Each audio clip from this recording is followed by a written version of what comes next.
Welcome to episode 186 of the Prosperity Practice, the podcast that has you living your most abundant life.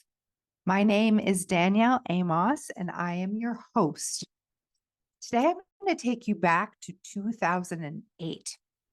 What many of you might not know about me is that I come from a career in food, hospitality, and specifically food tourism and product development. Back in 2008, I was working as a GM of a boutique hotel, restaurant, and bar in my hometown of Stratford. And I had went to the UK, to Abergavenny in Wales with my now husband, and stumbled across a food festival. And at that food festival, I was in awe. First of all, I love traveling for food, so food tourism was always in my blood. And when I stumbled across that food festival, I felt like I had been transported back to my hometown, and I could see all this potential in my hometown for a similar celebration. It was in Abergavenny, Wales, and there was this food festival that took over the town. Like literally every corner of the town was filled with tourists and locals, and it was a celebration of food being cooked on the streets, markets, cooking demonstrations, tastings. It was really incredible.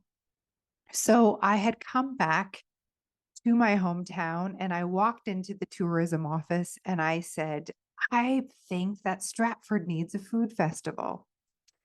And the boss of tourism Stratford at the time, he said, okay, great, go for it. And I had an idea. I was so excited. I could see it in my mind. Now, here's the thing. I wasn't in mindset work at the time. So I'm going to break it down what happened so that you can get great value out of this because I didn't know what I was doing. I was an unconscious competent. So I had the idea and I had become obsessed with this idea. I could see it happening in my mind, this festival, and I knew that it needed to happen. But I had no idea how, but I just had this knowing that it would. And my desire for it was really, really strong. And my enthusiasm for the event, especially at the beginning, before anyone else believed, was so magnetic that it had others believe that it was possible. So I want you to check in on your own goals right now and what you're currently up to. Are you obsessed with the idea of your goal being achieved? And can you clearly see it in your mind? Not getting stuck in the details of the how, but can you see the end picture? Because I could definitely see the end picture. Now, I had experienced something similar. So it was not my creative imagination at work. It was my synthetic imagination at work. And Napoleon Hill and Think and Grow Rich goes into the differences between your creative imagination is when you create something that is, has never been done before. And it's like an invention. Your synthetic imagination is taking something that already exists and enhancing it or making it different or better. So, for example, the chair, someone took a chair and created a love seat and put two chairs together and called it a love seat. So, you see where I'm going? All right. So, back in 2008, here I am. I walk into tourism and with this plan that Stratford needs this, not really thinking it would be me that executes it. I didn't go there looking for a job. I just went with an idea and thinking that they would hire someone to execute this. Well, they didn't. They said, go for it. And we've got your back. And I didn't have a budget. I didn't have any money to pull this off. I just knew that the tourism office would pay the invoices, and then I had to make this financially viable. And so they kind of gave me the backing to do it. And this was March or February, it would be February 2008, and my plan was to pull off this festival for September, and it was around the September 20th weekend. And so that wasn't very long. And as I started going out into the community and speaking to stakeholders, I got a lot of pushback. I got a lot of people who told me it wouldn't happen. I spoke to other organizers of other festivals that were happening in the community, and they said, "Oh, no, it's not like it's already, now it's already March and you're expecting to pull this off by September. You need permits and you need tents and you need porta potties and like these things book up a year in advance." But I didn't listen. I put earmuffs on and I continued to move forward, taking the action that I knew to take in order to get this festival going. And I continued to speak to people who were also excited. So my enthusiasm bred more enthusiasm. I became a magnet for other people who believed in this. And I just surrounded myself with people who were also on board.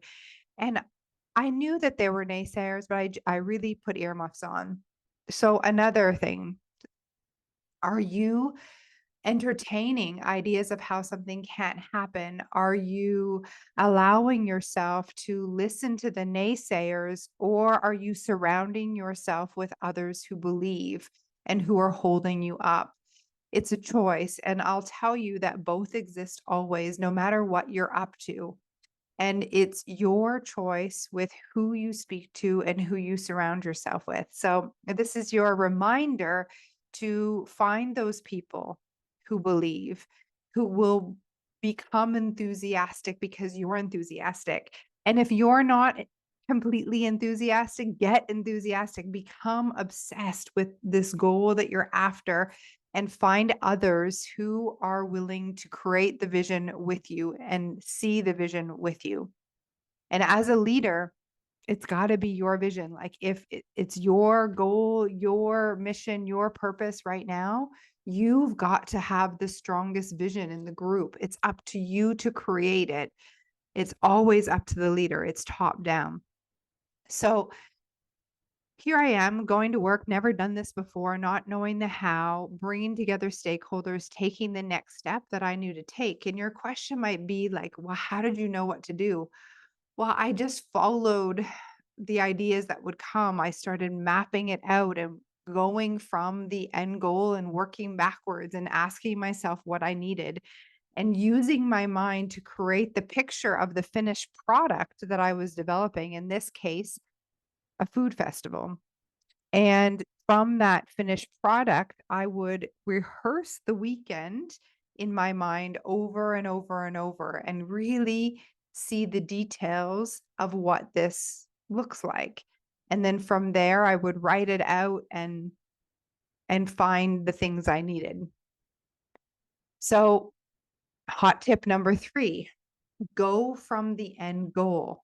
In your mind, go to the spot when your goal has already been achieved and whatever you are creating is done. So this might take some creativity on your part because perhaps it's a money goal that you're attracting. That's fine. Who are you servicing? Because money comes as a result of service, right? Money is a medium of exchange that we exchange because of service rendered. So, what is the service that you're rendering? How are you impacting your clients? And if you're in a job, your client would be your boss. What is it that you're doing that provides the service in exchange for the money that you desire?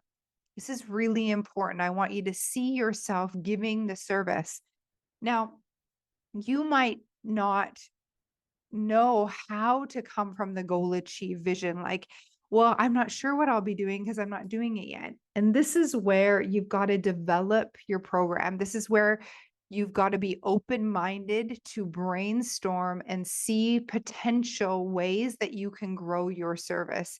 Because in order to earn more money, you've got to give more service. You've got to do more before you're paid more.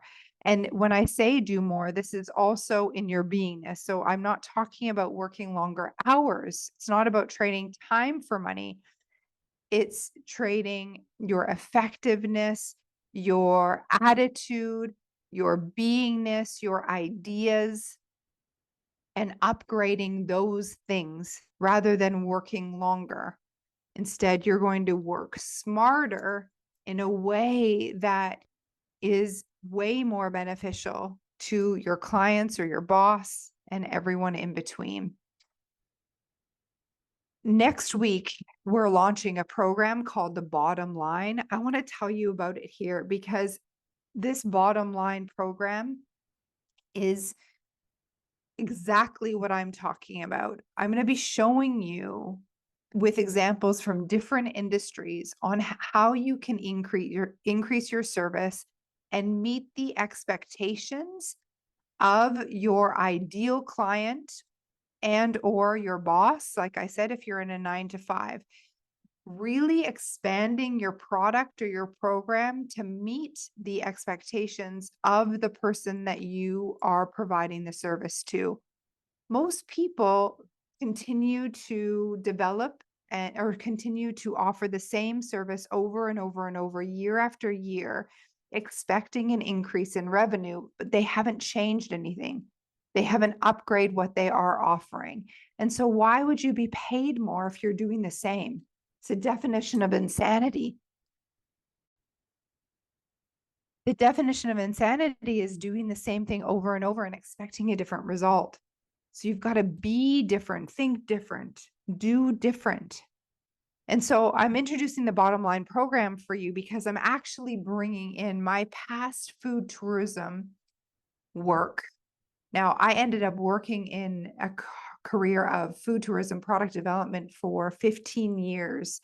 And it, the skills that I developed there, working with individual businesses to multiply their revenue streams to enhance their product, I bring into this program, and I'll show you and help you how to diversify,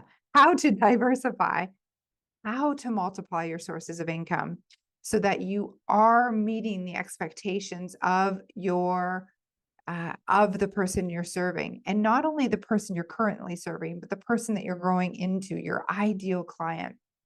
Okay, so back to the food festival story. So it's 2008. I bring together stakeholders in the community and I pitch my idea and my vision of what it looks like in my hometown of Stratford to host a food festival. And I found my yes people. I found the people that could see the vision and would support me moving forward. And these people became key people in the community. They were stakeholders who were able to also share the vision. And there's a power of one. So one person gets it, shares enthusiastically with a group of people, and perhaps three more people get it. And then three of those people share enthusiastically, and three of their people get it. And you can see the knock-on effect of enthusiastically sharing the vision and making sure the people that you share with also see it. Okay, so this is really important for anyone that's on your team. They've got to be yes people. They've got to also see the vision that you can and completely believe it. Anyone that doesn't believe it is weighing you down. Anyone that is a naysayer is weighing you down, and you've got to release them. That's really important. So anyone on the team, on your team, anyone in your close circle, as far as this project goes or your goal goes, let them go if they don't see it. Just don't share it with them. Okay.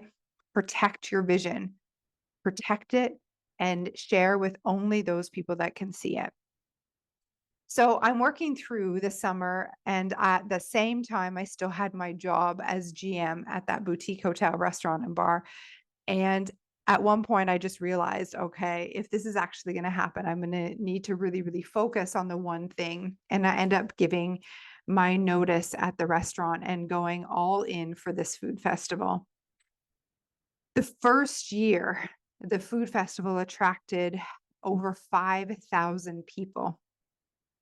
5,000 people in one weekend to a food festival that was just created from nothing. I could just see it in my mind. It was so successful that we started attracting sponsors and people that wanted to get involved.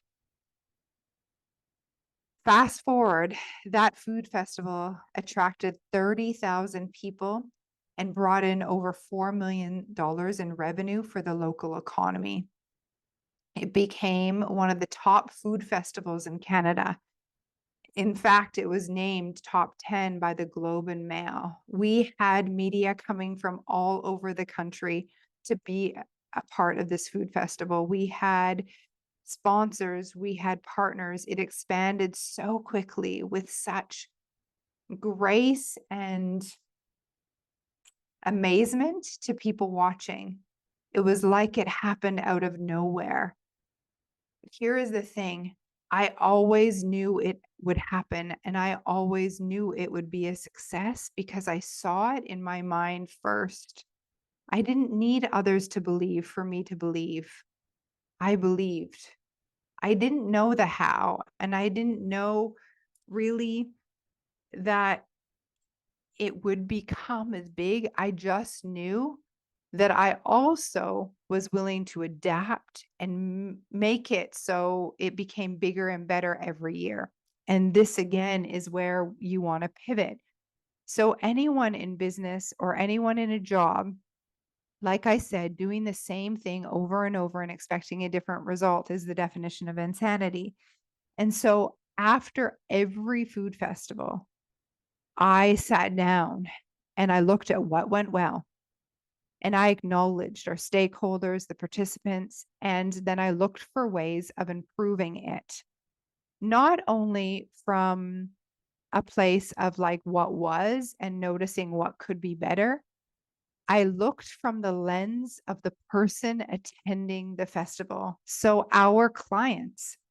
I looked from a lens of our partners, the chefs and restaurants and farmers that were involved. How could we make it better for them? Now, I'm giving you clues now to look at what you're currently doing and the product and services that you're offering. I encourage you to take a look from the consumer's lens point. What would make the experience that you're offering better for them? How can you meet the expectations that they have in a growing market? Now, I'm speaking quite vague because I know there's many listeners on the call. I know some of you have bricks and mortar businesses and others have product service-based businesses. It's okay. It's the same questions. You just want to get into the mind of your consumer. And this is exactly what we're doing in the bottom line program. I'm going to show you how to get into the mind of your consumer. If you can view your product and service from your consumer's point of view, it's actually eye-opening. And take yourself through exactly the experience that your consumer, and if you aren't an entrepreneur, remember your client is your boss or your manager. So take them in your mind's eye through the experience that they receive in your store or in your business, if it's bricks and mortars, or online. Take yourself through that process and notice any gaps or any opportunities, ways that you can increase your service to make the experience better for the consumer. And notice what happens. Your mind might say, well, I like that's a nice idea, but I can't do that because of X, Y, Z.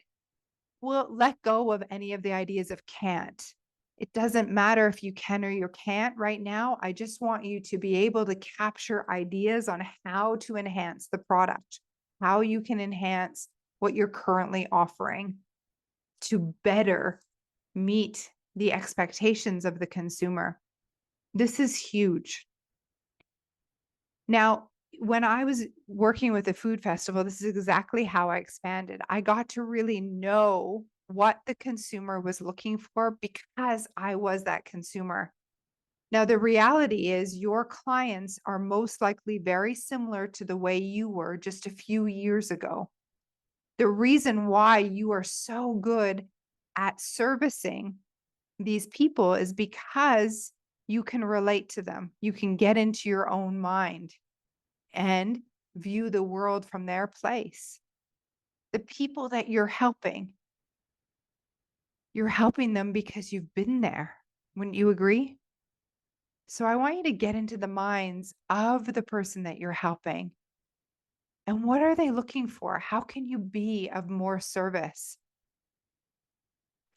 So this is exactly what I did in the food festival years. And we ended up not only taking over the in Stratford down by the river, the food festival involved, it was so good, by the way. The food festival is called Savour Stratford, and it involved live music. We showcased music and local artists from the community on a main stage. It was outdoors, and we had a beer tent across from it. And this is back in 2008, and we only served local food and beverages at the entire festival. So back in 2008, there were only a couple craft brewers at the time. And so, Mill Street Creemore, we had Stratford Brewing Company. There weren't very many. And then we, of course, had Ontario wine, so that was available. Non-alcoholic drinks. This meant that there was no Coca-Cola. So our food vendors at the festival had to only offer local beverages. And pretty much the only thing that was available back then, the first one anyway, was local apple cider. So this is what we served. And in the beginning, the consumer wasn't really ready for it. They were used to their Molson beer, not craft beer. And so we did get a few complaints, and I held strong to the vision. I knew that local food was important. I had just been to Italy the months prior and for slow food, and I saw the movement. I was so passionate about the movement of local food that I knew that it was a thing. So we also at this food festival had a local farmers market, and I encouraged the farmers to move from their normal place on a Saturday and come down by the river and set up shop there. And so the Saturday morning, we had our farmers market down by the river. It was so beautiful. And then we had food vendors that partnered with these local farmers to offer things like ribs, and there was pulled pork and all local food, again, partnered with the farmers to offer barbecue items for all the consumers that were there. We had a kids tent that was like food art and learning about food and gardening and how to grow your own food and nutrition. And then we had a very special event on the Sunday afternoon. It was called the Savour Stratford Tasting. And this is where we paired farmers and chefs. And this was in celebration of the Stratford Chef School and the graduates of the Stratford Chef School. So we invited chefs from all over Ontario to come back to Stratford to pay homage to their school at the Stratford Chef School where they graduated. And we were celebrating the chef school at that time's 25th anniversary. And we had a tasting event, and it was absolutely beautiful. It was in this white tent, very elevated and luxurious. And the chefs and farmers, they created these small bites where people went around and they tasted, they had samples from different booths. And the chef was proud to showcase the food of the local farmer, and the local farmer stood by the chef, sharing and talking about their product. We had Ontario wines and craft beer, ciders as well, and it was absolutely beautiful.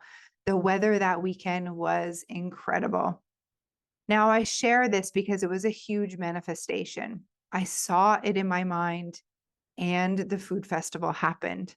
I had no idea how, and it happened. I attracted to me all that I needed to make that festival happen. From the volunteers, we had 500 volunteers. From the volunteers, the person who supplied the tents, to the bartenders, to the musicians, the person who organized the musicians, the person that organized the kids' tent. It was all a manifestation. And when I got into harmony with this vision, the people just came and together we made it happen.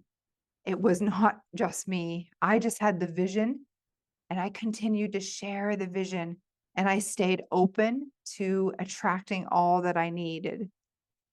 So that first festival, we broke even. We made a little bit of money for the next year and it went off beautifully, I have to say.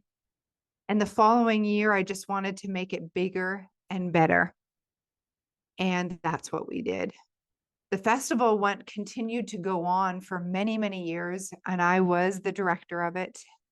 And then I was headhunted to work for the province of Ontario, the Ontario Culinary Tourism Alliance, a not-for-profit that helped other regions develop product and programs just like I developed for Stratford.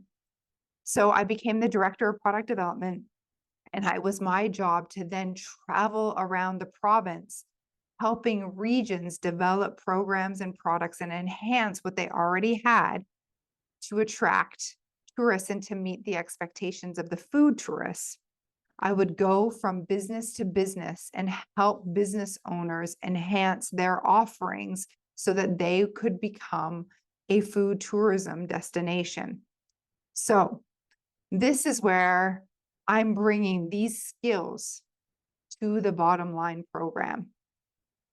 I'm thinking it's because of, my past career, but this just comes so naturally to me that I'm able to look at what you're currently doing and expand your offerings with you, come up with ideas and brainstorm and get into the mind of your consumer.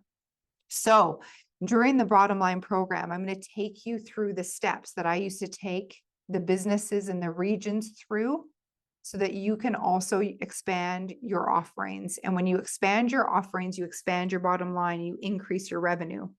I'll be doing this in a group, one module a week for the next 6 weeks. And we kick it off on November 8th. So if you haven't yet registered, I encourage you to go to the link in the show notes and register. This program is worth thousands, if not $10,000s of dollars, tens of thousands of dollars. I helped a business, Donna, who has a gym. I helped her expand her offerings in 2020, and her income has since risen to over 6 figures a month. Why? Because she's offering diverse offerings. She's not just doing one thing. She's meeting the expectations and she's expanded her product to meet the expectations of her consumer. And with increased revenue streams, it means increased money for you. It doesn't mean that you've got to do more. And if you are, you'll attract the people to help you pull that off. So I'm also holding a hot seat. Now it's only for a select number of people. I'll be putting you on the hot seat and actually using your business as the example. I'll brainstorm directly with you in front of our group. And I'm only taking 11 different businesses to look at over the 6 weeks. So if you would like that, in order to be on the hot seat and have a guaranteed spot, you register for that in advance. You can register when you purchase the program. It's a bump offer, or you can register on your own, but do it quickly because those spots will sell out. Now, let me tell you about Savour Stratford. Savour Stratford became so big that I had chefs asking to be featured. I had sponsors asking to be featured. And at the end, a few years later, we received massive sponsorship from General Electric, GE. We received sponsorship that allowed our food festival to eventually attract over 30,000 people, like I said, and $4 million in revenue to the local economy.